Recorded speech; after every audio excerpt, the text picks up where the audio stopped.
Okay, good evening, everybody. So welcome to the first one of the new financial year, or the second one. It is the second, isn't it? Okay. So welcome to the meeting. I must remind attendees to show respect in line with the obligations of the Code of Conduct.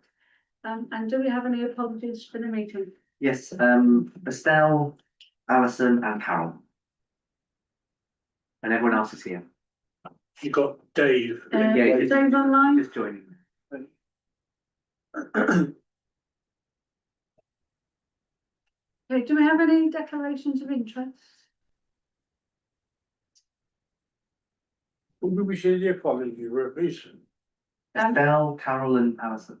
Estelle, Carol Carol, there. and Alison. Do we have any declarations of interest and dispensations tonight? Obviously, the forms come with the pack, so nobody. Public participation. Do we have any members of the public? No.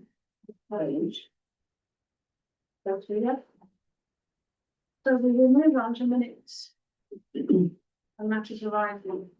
So we're looking to approve and sign as a correct record the minutes from the meeting of the Finance and Governance Committee on the 15th of April, which will be appendix 3. If I go by page, Oh, I was just going to propose that we approve them. was there anybody with any corrections? I know I didn't have any. No. So Phil's proposed them. Phil, thank you. Phil seconded them. All those in favour of approving them? That's. It was David. Did you vote on that, David? I'm going to have to abstain if that's okay, Chair, as I was indisposed last minute and had to be absent without apologies. David's abstained. So matters arising from the minutes. Obviously, on the last pages is the table of resolutions and recommendations. I don't think there's anything. The only thing I would say is that when they went to council to approve the HR contract, of course, council changed it from workplace to council HR and governance. Did they approve just the HR bit for that? And they approved the health secretary grant work. And of course, you remember the Community Angels money we found for life maybe. So it had already been refunded. Thank you.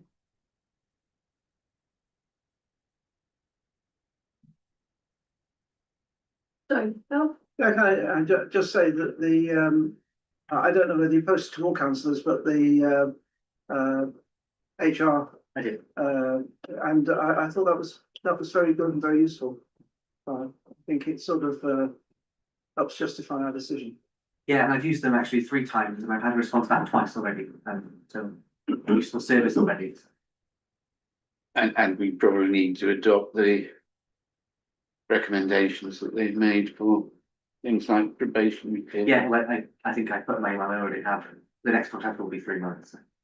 But it was good. I had a really good introductory meeting with him, and we talked about sick pay and things. But of course, the SSSB doesn't apply to us because we already give day one sick anyway. So, but it was good to know that someone was on top of the other chain and the implement like that, because there seems to be quite a few, and a lot of you don't pass up with legislation, which would help you if they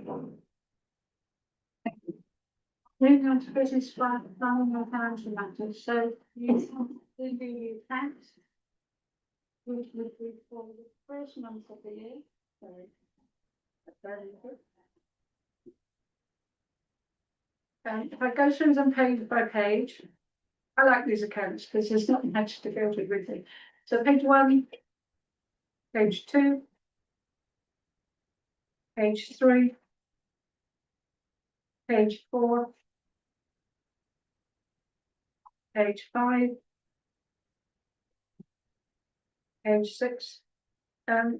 Just one thing to highlight, and I know Richard has spoken to me already, is that Domain Castle, which is over budget for the rates, you're querying that with the valuation officer, aren't you? So they decided that the rates on the bike net should be more than they were, which we don't agree with. Page 7. Page 8. Page 9. Page 10. And page 11. Any queries or questions about the accounts? No, would someone like to propose that they're No, noted? Thank you. Richard proposed and Bill has seconded. All those in favour? You. Okay.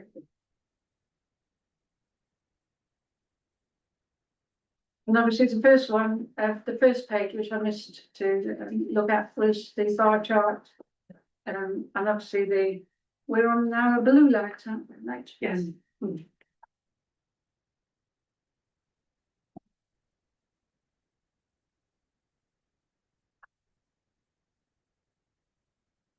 So 5.2 is the payment of invoices, which is appendix E. I had one, I'll go through them page by page again in case anybody's got any queries. So page 1. Just one, what's line paint? Which page are we on? Page 1. Oh, it's for the sports pitches. Oh, of course, yeah.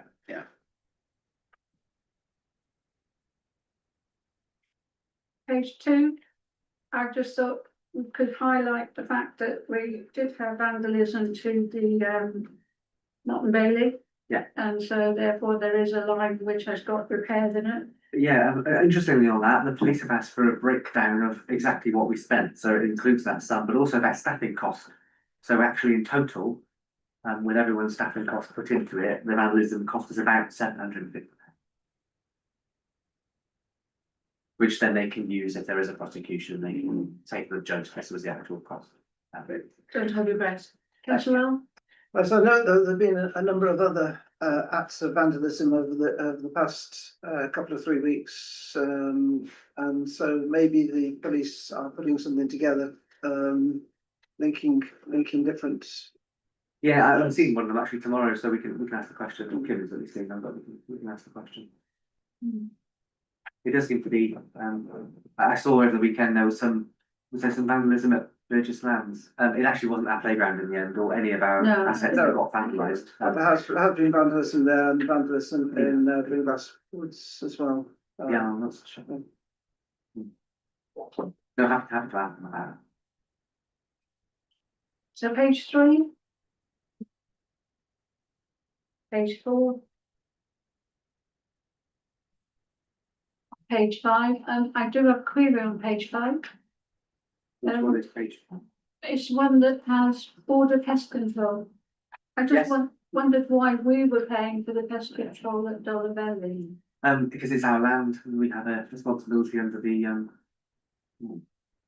Pest and Something Act. The landowner is responsible for eradicating rodent activity and And was the rat's nest on our land? yes, in the What page do you see your own chair? Please they're be not- aware, I can't hear very well at all. Sorry, I'm Bill, sure. I'll try and sit nearer the mic. The pages aren't numbered, so. Pages aren't numbered, which is difficult. 3, 4. It's on page 5. Okay. It starts at the top with border pest control. Oh yeah, after bouncy castles. Yeah, Yes. there are. Can you please? Yes, it's appendix E, Appendix E. the page that starts with bouncy castles. At the top. Yeah.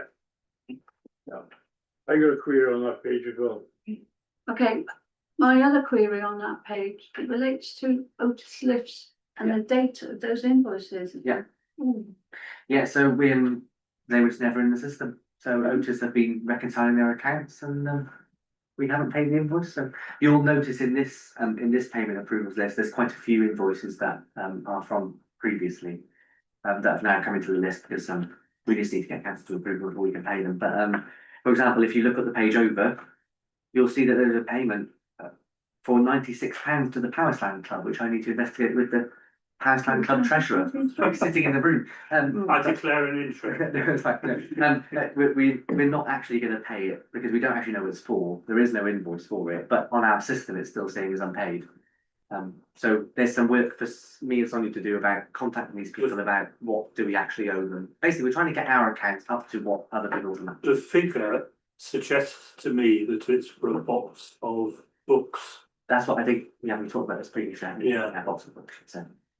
So there's a few, if you go through and you see where they're missing a description or it says unknown, it's because the system doesn't retain the descriptions either of what was entered into the ledger back in. So if you look at Ricky Lloyd on the same page. 2024, again, I've got that one marked. Yeah, this is actually food supply for Meals on Wheels. So I know what that is.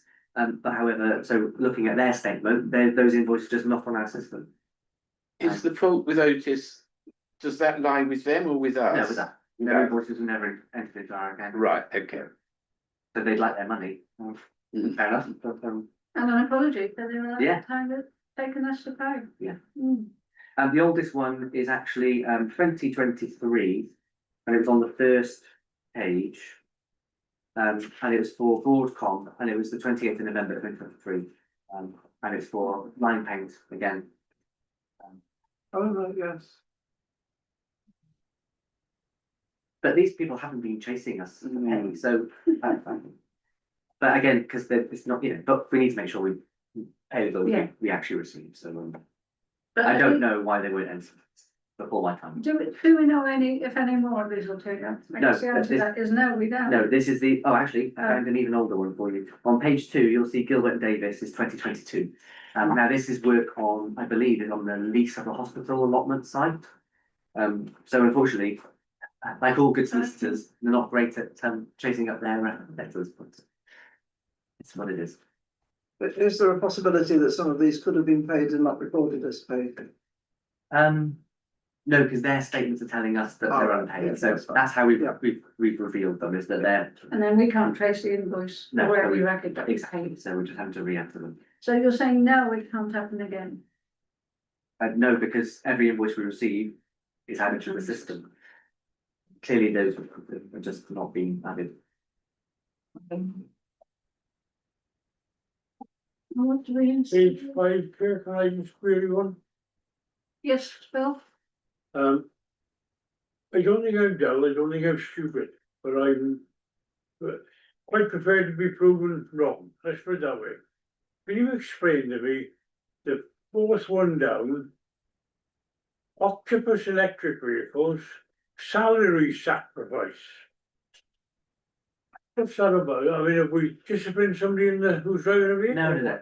You'll remember last year, was it October time? You approved joining Octopus Electric Vehicles for salary sacrifice. So that's where Yeah. members of staff can sacrifice a portion of their salary before tax to get an Oh. electric car. So that is the payment that we make to them, and then we take it off that staff member's salary. Does that make sense? So So we It just- cover that. It just looks strange, it struck me and said, Yeah. I'm saying, what the hell is that all about, you know? Okay, thanks.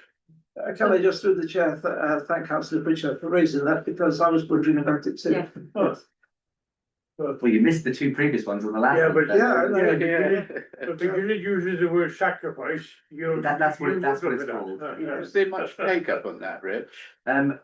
Not only the one at the moment, but we're keeping pushing it. Their criteria is somewhat restrictive, that it's over a certain salary amount, but they're reducing it all the time, which means that it becomes more popular for more a range of staff in the future. So it's a good thing to, we've got a good basis to work on.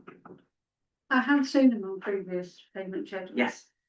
But obviously I understood what. Yeah. Any, Can Phil? I propose approval of these? Yes? For that? Thank you, Phil. Everybody in favour of approving the payment schedule? Amazing.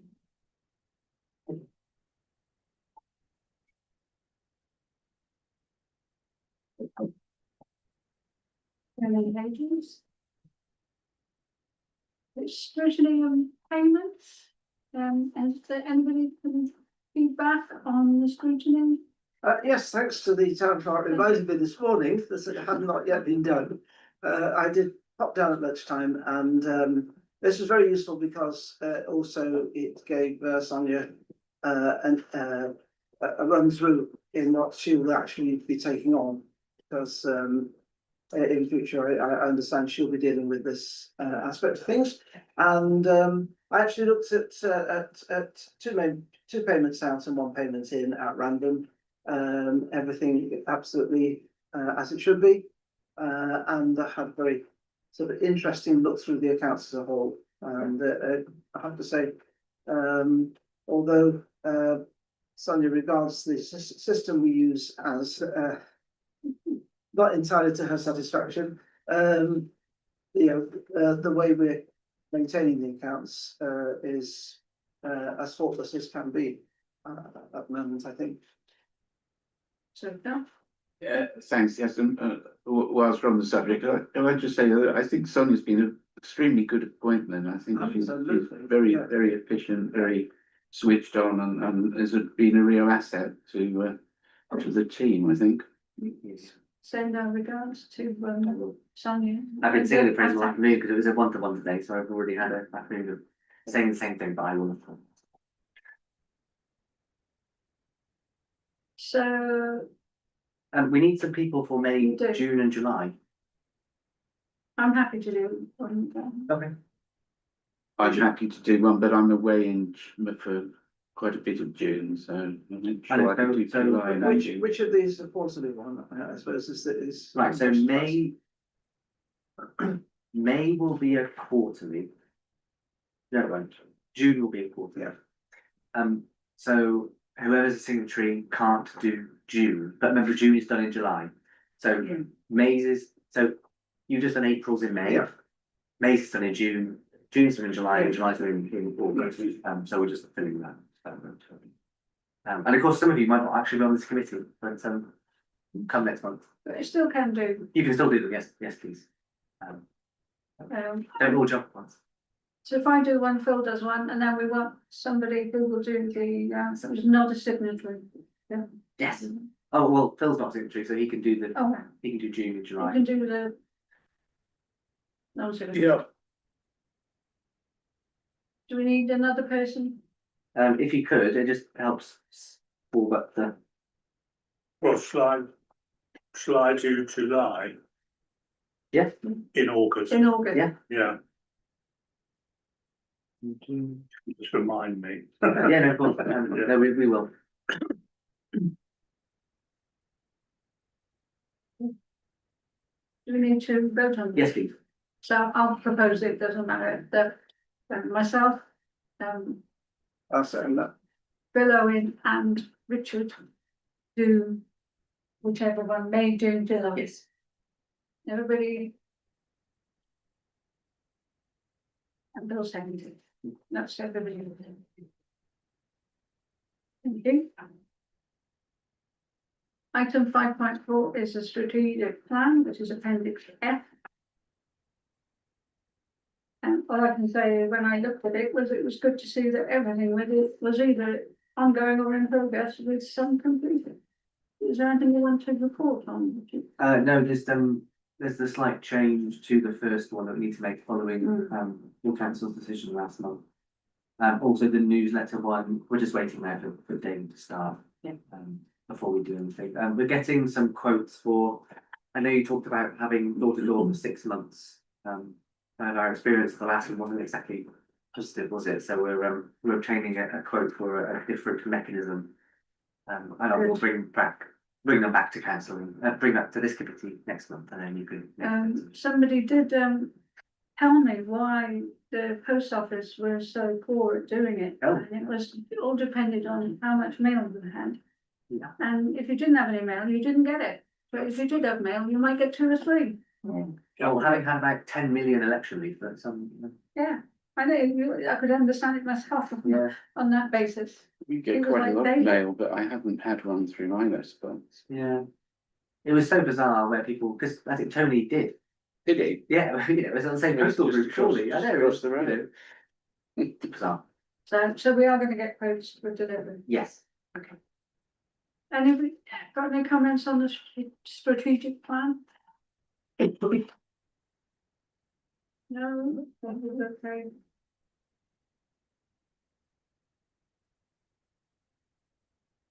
Do we need to approve it? No. No, just a note of it. Okay, moving on to governance. Now, both of us have been meeting to look at standing orders. I'll pass you over to Richard. Thank you for the very good report, which summarised them as well. I was going to pass it on to the group, of which there's 3 members of here, but I'll just go through it briefly. So on the appendix H gives you every change that the group is recommending. And you can see there some of the reasons why the changes are there. So, for example, the first change was no longer required. Second change was changing terminology. Third one was adding in recommendation around best practice of hybrid meetings. So it's just urging people to put their cameras on. It was sort of council can't enforce doing so. That's 3BC. We noticed normally with 3CE, which said that basically the public participation session could go on till 9 PM. But so could the whole meeting. So actually you could have a whole meeting just of public participation. You'd have to adjourn the meeting. So we changed that to, or recommended to change to 15 minutes instead of the whole length of the meeting. We changed a requirement of the recorded vote one, which is 3CP, to request that recorded vote is done prior to voting. So basically, our previous experience of recorded votes is that everyone puts their hand up and then somebody asks for a recorded vote and you have to re-vote. Well, actually, you could change your vote in the two, you're basically voting twice. So the group was recommending that we changed it to, you have to ask for a recorded vote prior to any voting at all. Of a show of hands. 3CQ. What is that actually, what are you actually saying there? I'm sorry, I'm sorry, Chair, I might as well leave the meeting because I can't hear what's going on.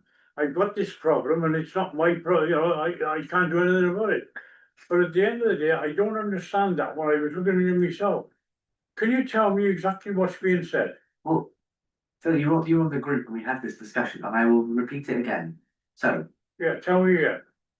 Any member, so unless standing orders otherwise provide, voting on a question shall be by a show of hands. At the request of a councillor, the voting on any question should be recorded so as to show whether each councillor present and voting gave their vote for or against the question. So we know that as recorded vote, don't we? Yeah. Basically, the group said the way it's worked here in the past is that we've had a vote by show of hands, and then somebody says, let's have a recorded vote, which actually means that you vote twice. But that's never happened. It's never happened. Yeah, and I'll tell you something, I think I'm the only one who's asked for a recorded vote. I'd ever. And on that basis, I wait until somebody proposes in seconds. That's correct. That's what the standing order is doing. Just formalising what is already done. That it's requested to have a propose in second, right? And when the chair goes to look for votes, that's when I ask, before any votes are taken. That's correct. And that's what the standing order is supposed to be. That's what the standing order change is doing. Is making sure that that is correct. Because at the moment, you could actually ask for it after the vote has been had. Yes, you could have a vote by a show of hands, and then someone say, let's do it recorded, and then so people could change their vote. They can't ask that because it's already. Well, no, but the standing orders allows for it, because it says such a request shall be made before moving on to the next item of business on the agenda. Okay. We'd like to change it to such a request shall be made before moving to a vote. Okay. Which I think is what happens at the moment. Phil? Yeah, I mean, I agree with Phil. I can't really recall an occasion where it has happened, but it is a loophole in the standing orders that needs to be clarified, and I think this does clarify it. It wasn't suggesting that is what happened. No. But it could happen. It could happen. Because the standing orders don't allow it not. Are you going to operate on that basis, or are you going to go through and then I start to go through them, and then Bill starts to go through them, and then Bill starts to go through them? Because we'll be here all night otherwise. Well, but I wanted to speak on on page 6, but we've gone past that. Are we doing? Are we clearing one and going on to the next one? I'm just going through them now. But if you want me to jump back, so which one would you like to speak about? The one on the middle in red on page 6. So this is 3BC. So this is the recommendation of best practice surrounding hybrid meetings, urging members to keep their camera on. So this is a standing order that says it is best practice that members shall attend in person However, if attending virtually, members will try and keep their camera on, especially during votes and business transacted with the press and public excluded, to ensure that no other persons are present and members are not under any undue influence. Can I say, I do not agree with that. Anybody can say, well, I tried to get on and I couldn't get my camera on. Sorry, I think we should be saying, if you want to be on virtual, that you have to have your camera on. We can't, but we can't enforce Can't do that. What do you mean we can't enforce it? Other councils do, and we're going into confidential stuff as well. And I'm gonna say this. I can't look at that in a confidential session, right? When I know, in one case, I know that there were two people in the room and yet we hadn't got a camera on. We only thought it was the councillor. And other people have said the same thing. So the group discussed this, and because it's not enforceable to make it a thing, the group decided instead to put in, it is best practice that members will attend. So it's a steer to council that we would prefer that everyone be here. Isn't it about time after COVID had finished that we say there is no Zoom, everybody's in the council room? Let's face it, I'm gonna say this, and I'm sorry I get so irate, but at the end of the day, nobody lives more than 200 yards away from here. What the hell's going on? Look, Welsh Government changed the law. Yeah. The law is the law. We have to go with it. We can't be seen to be acting ultra virus. That standing order is as best as we're going to get. Yeah, but if you wanna come in on Zoom, okay, no problem. But Zoom is Zoom, not just half a Zoom. Zoom is recording and photograph and everything. Phil, over to you. Yeah, I mean, it is a compromise position. We're not in a position to make it an absolute requirement. The law doesn't allow us to. But by making it best practice, it makes clear what the expectations of we as a council are. And that all councillors joining online, particularly in closed sessions, should, wherever possible, have their camera on. I mean, there are times when they simply can't. They might be on their phone, sort of, 20 miles away. So we can't make it an absolute requirement, but I think this goes as far as we can to make it clear what we as a council expect. And that's as much as we can do. David Vance has been waiting to speak for quite a while. Oh, so, yeah, I had noticed, but I put you first because you. No, David's. David? Thank you, Bill. Thank you, Chair. Yes, just a quick note to start. I would be interested in seeing the list of other councils who violate the Local Government Act 2021. I don't think they'd readily admit to it. We have obviously had previously a chair of one of our committees do that themselves and block a councillor from speaking, which was quite unfortunate. So I definitely feel like we don't want to be going down that direction again. On this specific recommendation, I wanted to ask whether there's an accessibility issue here. Obviously, it says best practice, not, put the boot down. It has to happen, which obviously, as we said, would be illegal. But, I, for one, let's say, I don't have maybe as much disposable income as some councillors. I don't have my own laptop, just have a work laptop. So when I do dial in remotely, I am on my phone. And obviously, if I put my camera on, it would be a picture of my ceiling, which I don't think anyone wants to see, particularly. And I can't just sit there with my camera on and show my face. So I wonder if there is an accessibility issue here, and if the chair or the clerk could address that. I think because it says it's best practice, it is. Yeah. It's guidance. It's not enforceable. Okay, It is just what the council expects. we can move on now. Where did you get to? I got to the recorded vote one, and then so the next one after that was 3CQ, which is on page 8. Basically, we noticed that in England, any decisions about setting a precept are actually required to be a recorded vote. And we thought that'd be quite a nice thing to adopt into ours, to increase some transparency around budget setting. And then the rest of the amendments really were, well, until we get to the other page, it was just terminology changes and spelling errors. If you turn over the page, you'll see under 13, And we've already had the requirement for councillors to have code of conduct training within 6 months of the delivery of their acceptance of office form, which again isn't enforceable because it's not a legal requirement, but it is in there as a sign to other people, you know, to people that we should be doing the training. The group also thought it would be a good idea to add in the same for chair of council and committees to undertake training in chairing skills, which is a very useful course that one was well on offer. The next one after that is on page 18. Now, this was debated a lot by the group, and as you all know, previous advice from me to the group has been, to the council has been that due to the case law of the Ledbury case, you're unable to, in effect, sanction a councillor. However, this was what the group came up with in terms of a compromise, not a compromise, but a halfway step.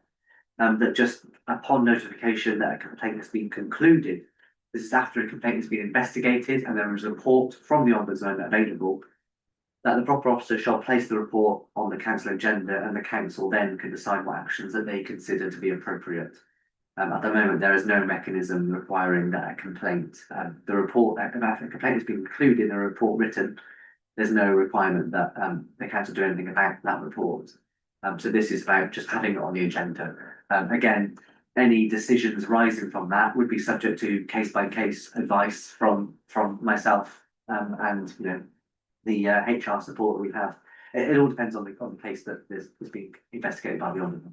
Okay, so Phil, Well, first of all, I'd say it's nice to know that I do get notice, but at the end of the day, surely that, and I call on our legally qualified people here, that is double jeopardy. If somebody's reported somebody to the Ombudsman and the Ombudsman makes a decision and a penalty, that's it. You can't go adding somebody else down the road in a barn saying, oh, we're gonna put another £10 on him or whatever. That's double jeopardy, surely.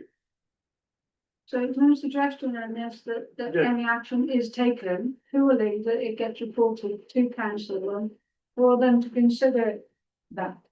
No, I can go with things like this if they come in as a complaint to the council. And it's dealt with here, then the council deals with it and whatever penalty they make. But we've got a process that says a complaint that goes to the Ombudsman. Now, the council's not involved. The Ombudsman does a full inquiry, makes a decision, and tells the council what the decision is. And quite honestly, if the council tries to do something on the top of it, that'd be double jeopardy, surely. Phil? Yeah, well, the notice is given by the Ombudsman to the council, and quite often the Ombudsman's decision is not to pursue it favourably, but to refer it back to the council to be dealt with internally. In which case it would be incongruous if that notice wasn't before the council for them to consider. And I think there are issues around, well, there are all sorts of issues around it, but I think the bare fact that the notice is placed before council for their consideration from it is probably fair and what the Ombudsman expects to happen, particularly if it's been referred back to us for resolution. I just to address your point, Phil, I think if the Ombudsman said that there was a particular action to take, of course, it isn't even the council that would take it or the Ombudsman. It would be the standards committee of the county council that would take the action. Yeah, but what? Let me finish that. Which means that because as I just said, this will be decided on a case by case basis. Which means that my advice to the council then would be you can't take any action over yourself because the Ombudsman has already recommended action. That's the point. Yeah. For instance, you know, this is all regarded or based around Pope Richard, the bloody idiot. Well, no, because But at the end of the day, I was found not guilty on 2 cases. Now, this is saying, well, on the proper officer should place the report from the Ombudsman on the next council agenda, not the report that's concluded that he's done something. This is the report that he hasn't done something. But then the council shall take such ever actions as they consider appropriate. Well, if the person hasn't done anything, then the council wouldn't do anything. He don't say that there. Because I. No, you don't say because- that, and I'm sorry, you know as well as I do, anybody can come in this council in the future and be exactly the same situation as me. Yeah, I think, When a person was accusing me and trying to get me in trouble and this and the other, and it had to go right through but if that person, once the report came in and said, sorry, there's nothing more to do, then that's it, right? If they're gonna carry on and have another go, which that's what you don't say here, if the ombudsman finds somebody guilty, that's one thing. But when he finds somebody not guilty of anything, you can't go back and say, the action, oh, the council's the gonna act council now. might take would be an apology to the person. Eh? The council might decide to give an apology to the person for all the harm they've been faced with if they're found not guilty. Don't The you action, think, Phil, the that action it's- isn't limited to it's only important. punitive action. It's as important for them to find out that the person was not found guilty of something. Yeah, vindicated. As it is to find out that they were found guilty of something. Anyway, I'm sure if that had been me, and I'd been vindicated, and this is a true fact, they didn't pack it in there, and they kept going at me and telling the ombudsman they were wrong and putting out additional things in. And that's what you're agreeing to. it's not a question, I don't think, of any finding of guilt or innocence. That isn't, I don't think, the remit of the ombudsman. And quite often they will find that behaviour perhaps hasn't been entirely appropriate, and they will recommend something like training or Yeah. some other thing. So I think to think of it in terms of guilt and innocence is probably a bit misleading. You ought to Because I try don't- and be in the position, Phil. I'm Yeah, sorry. well, I know, it very much feels like I that. just wouldn't like anybody else to know. be in the position I was in for the last 3 years. No, I know. Okay, you said your piece, Phil. Richard? Couple of things. Firstly, I think it should refer not just to the Public Services Ombudsman, but the Standards Committee of Powys County Council, because it could be that the matter has been Yeah. referred to the Standards Committee and determined by them. So perhaps that just needs amending to say that. And actually, the only actions I think that the council could take if somebody had been found guilty would be to remove them as chair or vice chair of a committee or from a committee. Having spoken to our HR about the Ledbury case, actually, it was one of the first ones we talked about because he asked my opinion on it. Because he's also a solicitor and he used to be a monitoring officer for a county council in England, and we talked about it. And actually, but there are other actions the council could take. For example, if we're talking about a staff member and a councillor, you will have a duty of care to that staff member. So you might be that the action is that that councillor is not allowed to communicate directly with that staff member. So there's other actions that could be taken that aren't punitive that would fall inside the level. What you cannot do is remove them from sitting or remove their ability to do their democratically elected position. I accept that. But there are things you can do to minimise their involvement on particular actions if that was something that came up. A lot of the cases we've had in the past have all been about councillor versus councillor, but also we have to remember that the vast majority of cases the ombudsman deals with is councillor versus staff, or staff that that's the level of. You need to be aware that the actions you can take then aren't just, oh, there's nothing we can do. That there are things that the law requires you to do under your duty of care to employees, to minimise the risk from that councillor to that member of staff. So that's why the group came up with such actions as they consider appropriate, because the advice would be given on a case-by-case basis, because we can't anticipate every range of complaints that will come in the future. Okay, yeah, I I'm understand. going to David on online. David?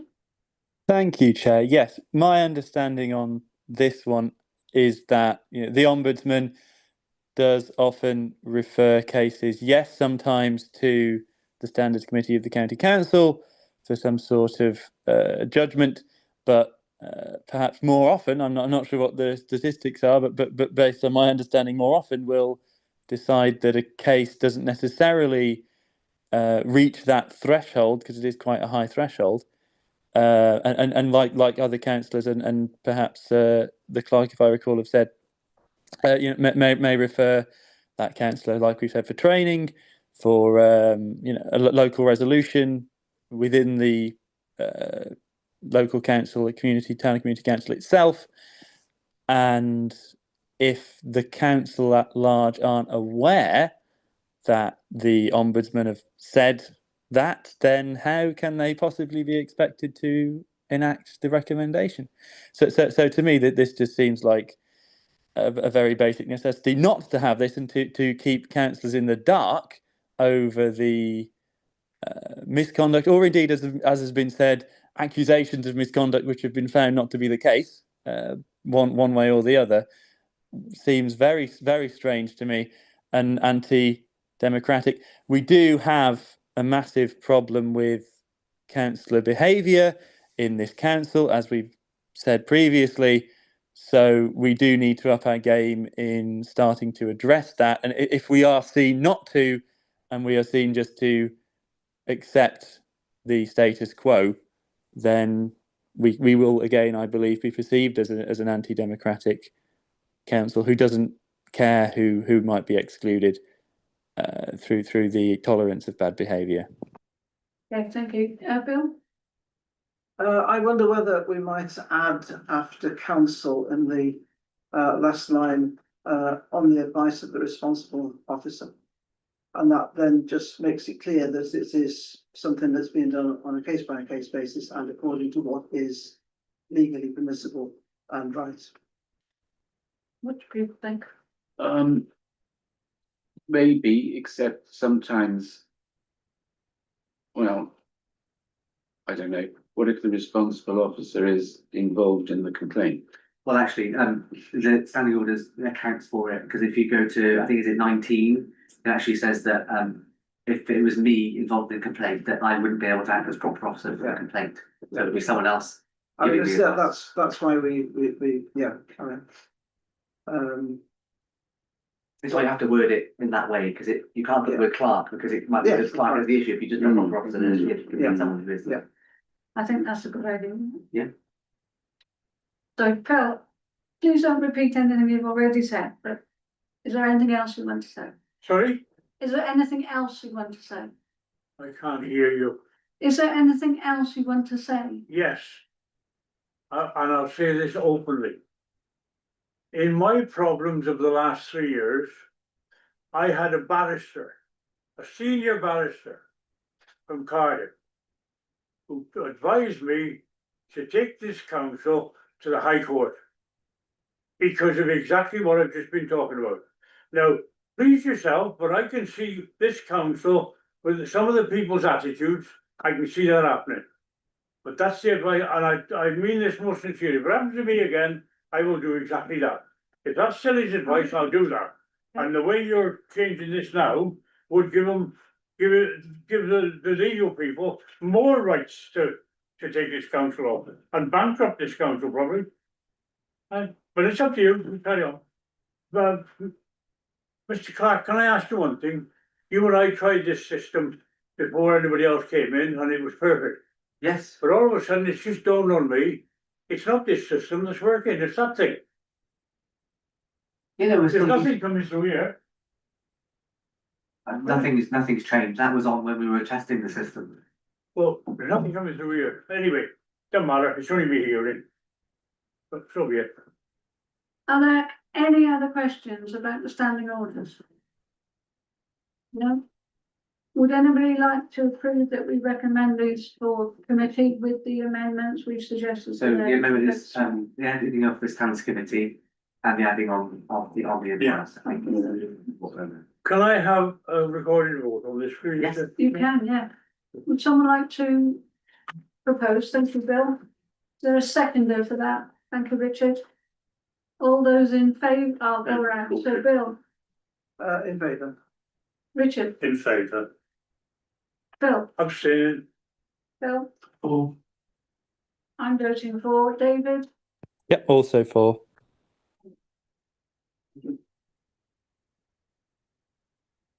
okay, we'll move on to appendix RA, which is the financial regulations. And there weren't too many changes to it. There are no changes. Yeah, You've just approved them in January, but you have to redo them for each year, so there's nothing changed. So basically, as a council, we reviewed them in January and we're not suggesting any changes, but we still have to approve them and to go to council next week. Bill? No, it's okay. You sure? I was about to ask something that I've managed to answer the question myself. Move that we adopt them. Thank Yeah, you. I'll second. So Richard, Bill second. All those in favour? Against. Bill, you're against. Yep. Thank you. Next, we have Appendix J. It's Appendix J. Yes, which is the scheme of delegation. Again, there are no changes, besides one. And the one change is that in section, so in the introduction, the third point, it used to say, in the absence of the proper officer, the delegated authority is passed to the RFO after consultation if necessary with the mayor. However, I'm also the RFO. Yeah. So you cannot, there needs to be someone else around to do it. So I have put in the community services manager instead of, you know. But again, it's still in consultation with the mayor, so. Okay, I Bill, would propose that we accept those. thank you. The seconder for that. Thank you, Richard. All those in favour of accepting the scheme of delegation? Thank you, David. Bill, Abstain. abstaining.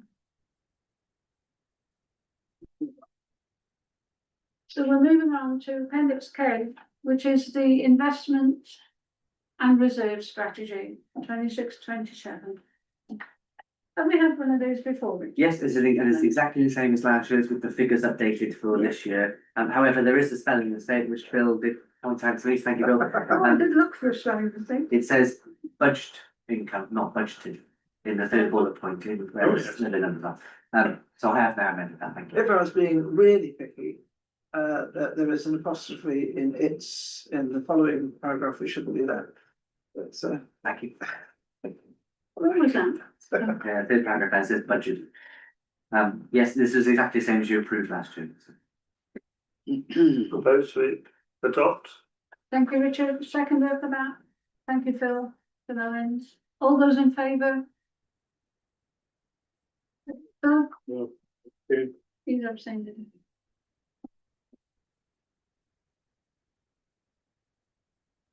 And lastly, in this section is Appendix L, which are the council committees. And again, the group of us looked at these. And You didn't make any we changes. didn't make any changes. We will look at these every year, won't we? Yes. But during the year, we increased the committee to 8 people, which we thought would help anyway. We had lots of discussions about the events and planning committee, but decided at this point in time, we'd leave it as it is and encourage those people on that committee to get some training in planning, which I knew quite a few of them have now, including myself. Bill? Yes, I'm happy to retain that as this rather strange joining together of two very different things. But I think we do need very, very definitely to review it again reasonably soon to make sure that we are as good as we can be, as professional as we can be, and as inclusive of the whole council as we can be, in response to planning applications.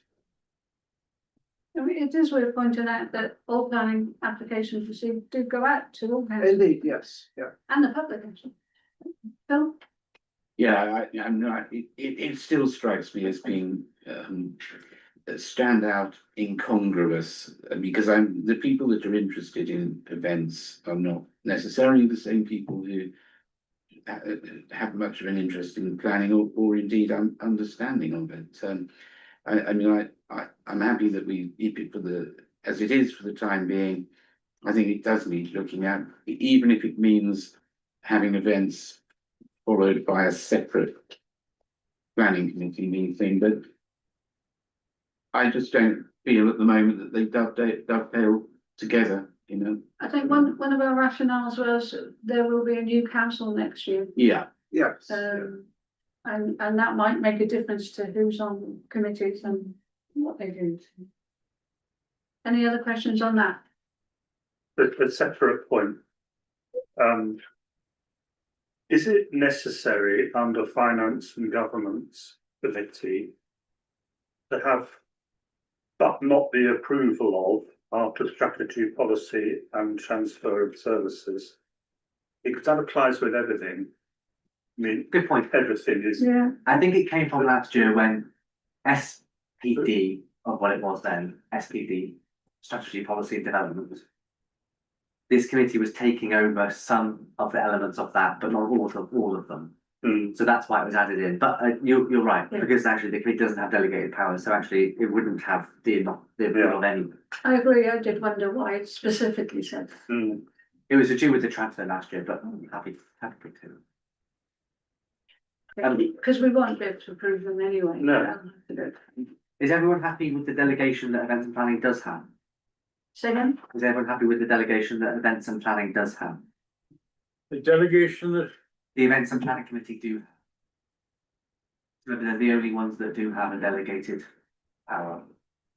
I did ask at the meeting why they have delegated power over planning. I thought maybe that should go to council, but the response I got for that, which I accepted, was that it's the speed of having to respond to the planning application. So if they all have to wait to go to full council, some of them will be out of the timescale that we have got to. And I believe that the committee always has had delegated powers to it. Bill? Yeah, and the delegated powers as regards expenditure on events is simply because very often we have got to move very quickly. Yeah. And And it is moving within their budget. within the budget, yes. Bill? yeah, there's always, and it's been raised before, there's always the possibility perhaps of making planning a bit more nimble by just simply having it as part of a full council meeting. There's not very often a huge number of planning applications to deal with. Occasionally there is, and there are members of the public here making representations, but normally that's not the case. And I think it could be dealt with fairly efficiently and swiftly as part of full council. But I mean, perhaps that's something to look at in the future. It was my opinion, but Yeah. it's not in there. The one thing that I did think, particularly considering the last events and planning committee, where there were people in attendance who wanted to speak, was that they had to wait till the end of the whole meeting, and that maybe we should reorder those committees so that planning is first. And Well, in the previous council that I know has planning and events together, planning is first. yeah, And I understand why, but also remember the chair could rearrange the order if they wanted to. Yeah. I would suggest that the chair rearrange the order on that one. But yeah, we can just have. particularly if there are people present. Because we don't know who will be present. Whether they will. We knew they were coming, so. Yeah. Good about that. So as soon as we saw that application was there, we. Yeah. Sorry, Phil? yeah, it's my own favourite. I'm afraid I don't never agree with the staffing committee being mixed with another committee. I think it's a specialist thing, our staff, discipline and everything else. And I think we should have a separate committee for staffing rather than just bung it into the finance committee. And that's what we did. I would challenge you on that, because I think the staffing element of this committee has worked very well. It seems to have calmed everything down. You know, important things are coming to it, but they're treated in a confidential session at this meeting. Personally, I think it's been working very well. Well, I don't you're think- entitled to your opinion, Chair, so Yeah, I'm entitled to mine, as simple as that. Yeah. But at the end of the day, you know, when we get a big problem, we'll know it. Well, the thing is that when we get a big problem, we would create a subcommittee to look at that big problem, wouldn't we? So if we, I don't think it should be together with anything, staffing, it's a particular subject that 90% of it is the responsibility of the town clerk. it's not in the recommendations anyway. The recommendation is to keep that as it is, so. Oh, You can vote on- hang on, Chair. You can vote on the No, recommendation. hang on. Are you saying we come to this meeting tonight and we can't make our own observations and recommendations? Own observations. We can all make our own observations. We all have the ability to vote on what's put in front of us. So you are at liberty to But vote. I'm talking about something that isn't put in front of us, something I want to introduce, and I can't do that. You've done it. You've had the ability to do it. You've just done it. I didn't hear you saying, should we have a vote on it or whatever? Well, we're going to be voting on the standing orders. That's what we're here to do.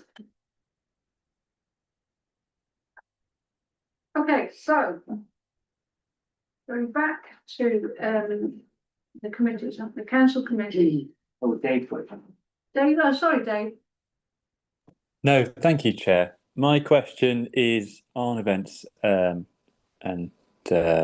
planning. Obviously, like we've said, planning you have to have delegated powers because otherwise you might miss the opportunity to comment on the planning application whatsoever. However, have we found, this is my question, have we found that having the delegated powers for events has actually been of much use? I know theoretically it might help in certain situations, but I'm wondering whether it's worth the lack of input from the council as a whole on the decisions that that committee has been making. For example, there was in the context of the decisions we make, fairly significant decision made at that committee in terms of decorating the high street, which I found to be quite objectionable, and I feel has diminished the aesthetic appeal of the high street quite significantly. However, being as the committee had delegated powers, I found out about it, and once I'd found out about it, the decision was already made. I'm wondering whether it would be possible to delegate planning but not events. You can do that. It's worked. The delegation has worked well because it allows officers to get on with organising the events. But you are correct in that it has somewhat diminished the information that council receives because when, of course, it comes as recommendations, you actively consider it. The only way I could think to improve it would be to list the resolutions on the agenda, like we do for the recommendations, on the events planning committee, to make sure that nobody has missed what the events planning committee has decided. But of course, everyone gets the agenda before it's going out. Everyone gets all the papers, and everyone is entitled to come to the meeting to talk about it if they wish. I know there's a member of the committee here this evening that isn't a member of events and planning and goes to every single one of them because he likes to talk about events, which is absolutely fine. Just can't vote on it. So that, of course, that's open to everyone as well. So, if there is a particular issue that is coming up that you do want to raise, please go along and talk about it. Because the recommendations do go to. The list of the minutes do, yes. Yeah. And the list of resolutions, but you do have to dig through them. I could add them to the agenda like we do with the recommendations.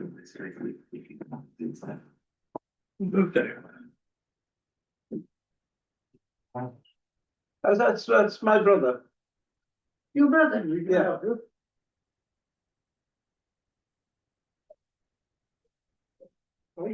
Oh. That's your brother. You come and sit down. I saw a preacher walking by. Okay, no problem. I saw someone sneaking up the stairs and. Yeah, could I just ask, just out of interest, Dave, to clarify which decorations he objected to in the town? So You're talking about flags and bunting. I thought perhaps he was, yeah. Not for before you, Dave. I'm assuming not. Yeah, yeah. Bill? I had thought that should have come, that came before full council, but if it didn't, it should have done, I suspect. And I think there is a distinction between things that have that degree of permanence about them, which probably ought to come before full council, and items of expenditure for specific events and activities like the carnival or whatever, which perhaps we need to move quickly on. So there may be a point to address there.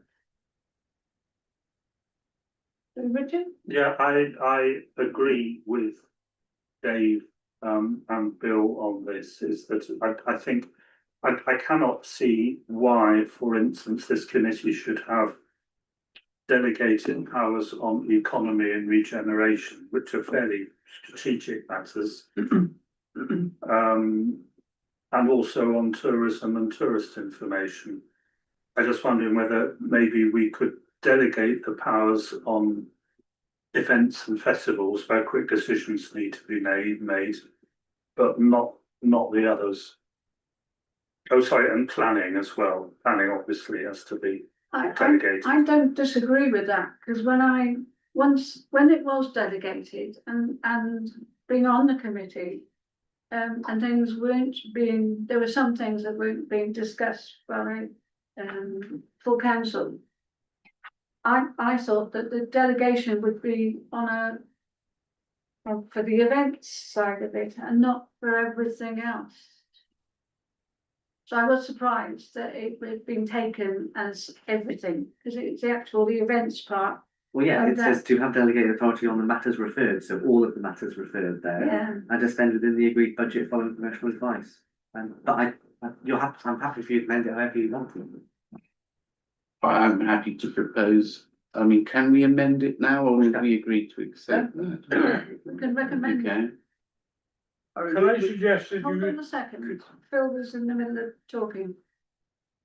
Well, I think I've pretty much finished. I mean, all I was going to suggest was, I agree with the suggestion made by Richard that there are some parts of the committee's business that could be delegated. There are parts of it that really shouldn't. And as Dave was saying, that there are things that actually have quite far-reaching effects, which I think should come before full council. Planning we can delegate, and events, festivals and things in the town, yes. But the rest of it, I don't think should be delegated on balance. And if that was Richard's proposal, well, I'm happy to make that proposal. But if Richard was proposing that, I'm happy to second it. Okay. Are we clear what the proposal is? That everything else all right, but the delegated authority on events is limited to planning and events and festivals. Everything else will have to come to full council. can I make my You can. contribution, Chair? I'm just wondering, but if we go back a little while, the only reason delegated authority was given to anybody was not our choice. It was county council's choice. And the reason it was the county council's choice, because they planned 2 sessions of their planning committees every month. And therefore, we had to reply to the correspondence twice a month, not once. And obviously, the one fortnight we were doing it, by the time we got there, it was out of time they had their meeting yesterday. Right? Now, I think you've heard me say before, I think the county council have changed all that since then. And they have 1 planning committee a month now. And to my mind, there is no need for us to have delegated powers for anything. Because we can plan the planning committee at a time that suits their monthly rota. I think what we should do is defer this matter until such time as we got the actual facts. Why do we have to do it? And I don't think we do need to do it now, because county council only have 1 planning. They used to have a Montgomeryshire planning committee and also a Brecon and Radnor planning committee. So they have 2 planning committees going. But now they've only got 1, right? For the last 4 or 5 years, Richard? 3 years, 4 years? Much longer than longer ago than I've been in county. Oh, well, you're not as young as me, but at the end of the day, that's the situation with it. And I think what we need to do is, Richard, get in touch with Forrest and say, well, the issue isn't with the planning committee, because 99% of planning applications dealt with by officers, not by the committee. But the issue is the law requires us to respond within 21 days of the application. So if you send an application on the 1st of June, and full council's not meeting until the 28th, you've missed the window to respond to it. So what do you do? And that's why it's at the first of the month. Because Okay. because if something comes in on the 20th, then the events and planning committee can pick it up. But if it comes in on the 1st, and then you've got full council, you know, there's mechanisms that exist within the council to be able to make sure that a response can be sent to in the right timescale. But I get the point of why it originally. Okay, Phil? Yeah, I fully understand that. Part of the function, I think, of the planning committee, even though the applications themselves may be, well, most of them are fairly straightforward, let's face it. Some of them aren't, and we've had one or two lately where there've been many hundreds of documents, either support or against. Most members of the planning committee actually take the time to read them, and you have to go online to do that, so they understand what's happening. I think to take away the delegated authority for planning or to move it elsewhere, I think risks that we don't make informed decisions, because the people on the committee are quite, well, fairly good about actually reading everything. So I just make that point because I think they do have a useful function. Okay. Phil? Yeah, I just want to say that I can think of two things that I brought to the events and planning committee, which I was unhappy should go ahead without being referred on to full council for decision. So I totally agree with the proposal that that those areas, marketing, planning, marketing, economy, tourism, should be should always come to full council. So that is the proposal in front of us at the moment. Sorry, David, you've got your hand up as well. I just wanted to quickly speak in favour of this proposal. And yes, while technically anyone could go to the meeting as it is now, the committee meeting, obviously there could be, you know, 4 members of the committee there. The entire, you know, rest of the council could attend and be completely ignored by the committee, who would decide to do their own thing, because they have the delegated powers to do so when it is, as we've said, a significant decision. So yes, very happy to move to a vote on this one. If you remember last year when we looked at the new structure, I did actually there was a third option which kind of gave the council the ability to call in a decision that was made by a delegated authority, which means that any one of you could have called in one of those decisions. And also the committee doesn't have to exercise delegation. They could instead recommend to council, instead they make the decision, which it has done with Christmas lights, isn't it? For example, the Christmas lights one, they decided to recommend sort of resolution. Which it did on the two things that I brought. Absolutely fine. So the level of that granularity is in the committee, but I understand the resolution, the proposal. So there is a proposal, so I'm going to take a vote on that proposal. Is everybody clear what we're proposing? Could you just read out what the So actual the proposal is to accept the committee structure, but to limit the delegated authority of the events and planning committee to planning, events and festivals. Everything else. Planning will have and to come- enforcement. Planning and enforcement. And Planning and enforcement and events. planning and festivals. enforcement and events and festivals. Yeah. Happy to Yeah. propose. That's been proposed and seconded already, so, You seconded it, Richard. You Yeah. proposed it. okay, so all those in favour? Well, No, I've stated. you're abstaining. Okay. So, Sorry, and you're going to take out the but not approval. oh of- yeah, then Yeah. I'll- Yeah, great, thanks. Okay, we'll move on to 6.7, which is the bank mandate. Which is appendix M and N. You discussed this at the last meeting and you wanted me to come back and tell you what each one means. So I have provided what each one means for you in appendix N. So at the moment, everyone is a full signatory and is a full access user for online banking. Seems to be the only one that isn't on the current mandate. Pardon? I seem to be the only one that isn't on the current mandate, and I don't know. I I don't. just think there is a level of trust and a level of, You're feeling excluded, Phil. Just a little bit, but I don't No. mind. can I say that over the year, I've only ever seen 3 people's names, no, 4 people's names on the bank, payment of, invoices. Well, I did attempt to do this and found I couldn't see actually how to. I could do lots of other things, but I couldn't quite see how If to do you, that. I So didn't I, include you in. next time I do one, do you want to bring your card in? I can show you yeah, what yeah, it looks I like. think that might be useful. That's fine. Once you know, it is really, really Yeah. easy. 2-minute job. Because I do it perfectly happily with other accounts that I'm involved with, but Yeah. somehow I couldn't see how to do it on Lloyd's. Okay. So everybody note those 2 reports. Yeah.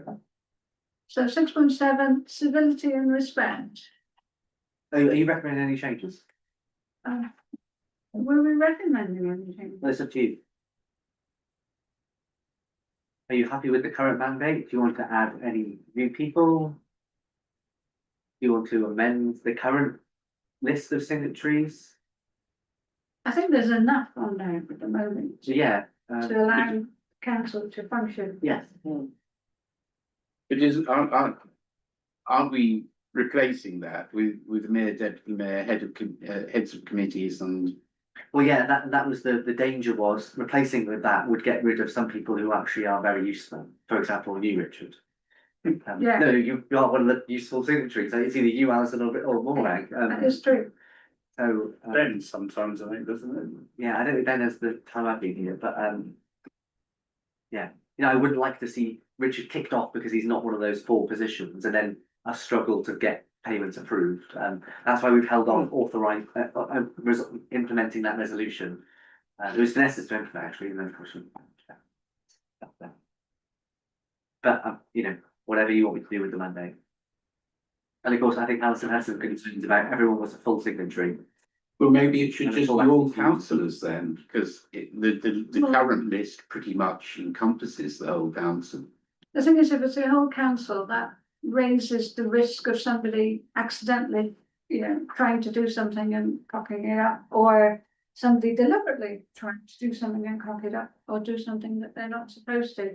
The initial just, You do need 3 to make a payment. yeah, Yeah, it slightly raises the risk, but there's quite a risk already. But that's Yeah. that list. it was about reducing the risk. Yeah. But Well, who isn't on that list that? I mean, I don't think there's anyone on that list that I would use that. okay. yeah, because the only one on the list who isn't, well, apart from Ben isn't a chair anymore, the last chair, isn't No, or David. But for this year, we've got new council next year. I suggest we leave it as it is for this Fine. year. Everybody okay with that? Dave's got it done. Dave, sorry. No, I was just about to suggest the same thing, Chair. It's not broken. Don't fix it. If people want to be added, they can ask. If people want to leave, they can ask, can't they? So you recommend council to retain it as it is? Retain that list. You probably need to have a vote. Yeah. There's no doubt we will have to change next year. Yes, well, it will have to. Probably no doubt more change next year. Have you considered a nightmare scenario in which all of these people are not re-elected Yes. next year? What would happen? You wouldn't be able to pay any bills for. No, For it's quite incredibly some difficult time. to get it to be changed at the Lloyd's level. It would be that the council have to make a resolution. And have to prove that to Lloyd's that the resolution's been made, and they would then change it. But that is the nightmare scenario. We know that a community council not far away from here, all the signatories left, Yeah. couldn't get any new members of the meeting, and they were telling us, oh my goodness me, and they had to use their own money pay the council's bills and then the council reimburse them, which is a There's big another- no-no. There's another council in, there's a council in Welshpool that did that as well, because they just came up with one voice Wales. But I don't foresee that all those lists will be leaving us next year. I hope not anyway. So, what will the electorate will speak? Okay, 6.7, civility and respect. To consider the Welsh Civility and Respect Pledge and recommend adoption. Richard, Now, I believe that you adopted the English one a couple of years ago. It's basically One Voice Wales and said the English one is very specific to England. There's a Welsh one instead. You should have the Welsh one. So it's in front of you to to adopt if you choose to. Or to recommend adoption. Yes, to recommend for council. Does anybody have anything that they think should not be in there? To me, it's just civility and respect. And I'd be surprised if anybody objected to anything, really. I think it's more symbolic. Yeah, Putting on record your affirmation for all those things there, that you by signing, you at council demonstrates its commitment to treating councillors, clerks, employees, members of the public, representatives of partner organisations, volunteers with civility and respect in their roles. yeah, Bill. This makes excellent sense. It looks like a good statement of how we ought to be, and it's something we have already agreed to before, albeit in different forms. I'm happy to propose. The only thing that it seems to lack, as far as I can see, on my understanding of it, is any provision relating to what would be termed whistleblowing and protecting people from feeling that they can't speak out about things if they need to. That's the only thing I can see. We did write it. Might that be something that was specifically raised with One Voice Wales? Yeah, And do They already. we do. I'm sure they will already have something. Yeah. We have a along those whistleblowing lines. policy, don't Yeah. we, Yeah. as We used that extensively a few years ago. Yeah. yeah, we do have a whistleblowing policy ourselves, so. And we're required to, is it part 3A or something of the Employment Rights Act imported that element of whistleblowing, so we were required to have it. Yeah. So, Bill, you proposed it, I'm quite happy to second that. All those in favour of adopting that or recommending adoption? That's unanimous.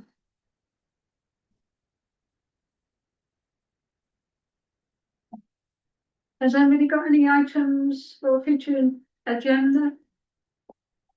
No? And the date of the next meeting will be the 17th of June at 6:30, and I'll be back with a tan. So will Alison. So will Alison. Now, just Well, be if you're re-elected to this committee, you will be. Oh, yes, Absolutely. It's all up I'll in be the air back. from next week. I didn't say I'll be chairing. No, yeah. Thanks, that's the design. So